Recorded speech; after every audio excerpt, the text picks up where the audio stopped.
അതായത് Devaswom board president നല്ല കാര്യമല്ല വിഷയത്തിൽ നിന്ന് മാറാതെ ദേവസ്വം ബോർഡ് പ്രസിഡന്റ് അങ്ങനെ അതായത് ഇന്നലെ ജനറൽ സെക്രട്ടറി നമ്മളോട് സംസാരിച്ച് പറഞ്ഞായിരുന്നല്ലോ, അതായത് പമ്പയിൽ വെച്ച് സംഗമം നടത്തിയത് അത്ര ശരിയായില്ല, ആള് പറയാൻ കാരണമായിട്ടുണ്ട് ഉദ്ഘാടനം. അപ്പൊ അവരെ പോസിറ്റീവായിട്ട് സ്വീകരിക്കുന്നതെന്ന് പറയുന്നത് ജനറൽ സെക്രട്ടറി അഭിപ്രായത്തെ അത് മാനിക്കുന്നതെന്നാണ് പറയുന്നത്. ഇനിയുള്ള മറ്റ് സ്ഥലങ്ങളിൽ വെച്ച് അതായത് ഈ വികസന ചർച്ച നടത്തുമ്പോൾ അങ്ങനെ നടത്തുന്ന അഭിപ്രായം കൂടെ അവർ പറഞ്ഞിട്ടുണ്ട്.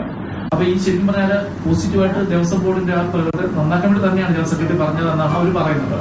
അത് തീർച്ചയായിട്ടും ഞാൻ ചോദിക്കട്ടെ, കമ്മ്യൂണിസ്റ്റ് പാർട്ടിയെ സംബന്ധിച്ചിടത്തോളം അല്ലെങ്കിൽ ഈ ഗവൺമെന്റിനെ സംബന്ധിച്ചിടത്തോളം ഒരു ആൾക്കൂട്ടം ഉണ്ടാക്കണമെന്നുണ്ടെങ്കിൽ അവരാരും പറഞ്ഞു പഠിപ്പിക്കേണ്ട കാര്യമില്ലല്ലോ. നിമിഷം കൊണ്ട് എത്രായിരം ആളെ വേണമെങ്കിലും അവർക്ക് കൂട്ടാനുള്ള ശക്തിയുണ്ട്, മനുഷ്യതയുണ്ട്. പക്ഷെ ഇതിനെ സംബന്ധിച്ചിടത്തോളം ആ പമ്പ നിങ്ങൾക്കറിയാമല്ലോ, അവിടെ ആളുകൾ ചെല്ലാനുള്ള പ്രയാസങ്ങൾ. അത് രാവിലെ ഞാൻ തന്നെ എത്രയാണ് പത്തനംതിട്ട താമസിച്ചിട്ട് പോലും ഞാൻ 5:30 മണിക്ക് എഴുന്നേറ്റിട്ടാണ് ഞാൻ 10 മണിക്കെങ്കിലും അവിടെ ഓടിയെത്തിയത്. അങ്ങനെ ആളുകൾക്ക് ചെല്ലാനുള്ള പ്രയാസങ്ങളുള്ള സ്ഥലത്ത് കൊണ്ടുപോയി വെച്ചത് കുറേ ബുദ്ധിമുട്ടായിപ്പോയി. മാത്രമല്ല അത് കഴിഞ്ഞ ഉടനെ തന്നെ ഇവർ ഈ ഗ്രൂപ്പ് ചർച്ച വെച്ചു. ഈ ഗ്രൂപ്പ് ചർച്ച ആരെങ്കിലും അപ്പത്തിനെ വെക്കുമോ? അപ്പോൾ ഗ്രൂപ്പ് ചർച്ചയ്ക്ക് കുറേ ആൾ പോയി.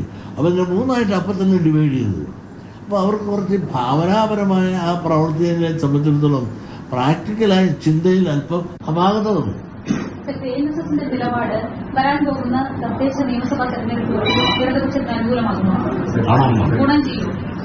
NSSന്റെ തീർച്ചയായിട്ടും NSSന്റെ നിലപാട് തീർച്ചയായിട്ടും ഇടതുപക്ഷത്തിന് ഗുണം ചെയ്യുന്നതാണ് എൻ്റെ വിശ്വാസം. ഞാൻ ചോദിക്കുന്ന ഒരു കാര്യം, അതായത് ഈ NSS അതേസമയം തന്നെ അതായത് ഈ കോൺഗ്രസിനെയും അതോടൊപ്പം തന്നെ UDF-നെയും BJP ഒക്കെ എതിർത്തുകൊണ്ടാണ് സംസാരിക്കുന്നത്. അതായത് ഈ കാര്യങ്ങൾ ശബരിമല സംഗമത്തിന്റെ കാര്യത്തിൽ പൂർണ്ണ പിന്തുണ പറഞ്ഞൊരു കാര്യം UDF-നും BJP-ക്കും എന്തുകൊണ്ട് നേരത്തെ സംഘടിപ്പിക്കാൻ തോന്നിയില്ല എന്നതാണ് ഇത്ര ആചാര സംരക്ഷണത്തിൽ നിൽക്കുന്ന ഒരു വിഭാഗം. UDF കാര്യം അവർ പറഞ്ഞുകൊണ്ടിരിക്കുന്നു, അത് എന്തുകൊണ്ട് ചോദിച്ചില്ല എന്നുള്ളതാണ്. അത് ശരിക്കും പറഞ്ഞാൽ അത് സർക്കാർ ഒരു ഉപാധിയില്ലാത്ത പിന്തുണ കൊടുക്കുന്നതിന് തുല്യമല്ലേ ശരിക്കും? അത് ഇല്ലല്ലോ.